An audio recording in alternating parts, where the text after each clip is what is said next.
चीन और तालिबान के वज़ीर ख़ारजा पाकिस्तान आए, लेकिन आज IISS में तालिबान के वज़ीर ख़ारजा ने जो लेक्चर दिया उसमें यह बात की कि TTP जाने पाकिस्तान जाने,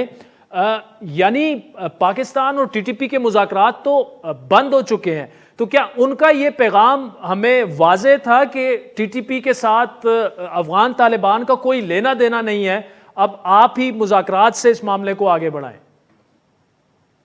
नहीं आदिल, जहाँ वो ये बात कर रहे थे कि TTP का मसला पुराना है 20 साला और इसको पाकिस्तान और TTP ने आपस में हल करना है, तो उसके साथ साथ उन्होंने एक और बात भी वो उसके साथ दोहराते रहे और वो ये कहते रहे थे कि हमने माजी में भी इन दोनों के नेगोशिएशन के अमल को फैसिलिटेट किया, लेकिन साथ ये भी कहते रहे कि हम अपनी सरज़मीन को किसी मुल्क और बिलखसूस पाकिस्तान के ख़िलाफ़ इस्तेमाल नहीं होने देंगे। तो ये तो उनका ऑफिशियल स्टेटमेंट है जो वो पब्लिक में देते हैं, लेकिन मेरी मालूमात के मुताबिक इस वक्त अब तालिबान की इमारत इस्लामी और पाकिस्तानी हुकाम के माबैन किसी फार्मूले पे गौर हो रहा है और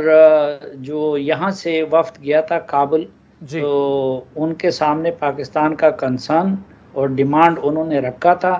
और उसके जवाब में अफ़गान हुकूमत ने जो किया है या उसका जो मौक़िफ़ है, तो वो अभी इस दौरे में उन्होंने पाकिस्तानी हुकाम के साथ शेयर किया और दौरे का असल जो मकसद था वो भी यही था, क्योंकि चीन का भी असल कंसर्न्स वो वहाँ पे योगर मिलिटेंट की मौजूदगी है, लेकिन उसके बारे में दोनों हुकूमतों का ये फ़ैसला हुआ है कि जब तक कोई बात मैच्योर नहीं होती तो उसका डंडोरा नहीं पीटा जाएगा। तो इसलिए आज मुत्तकी साहब ने उसकी तफसीलात दे दी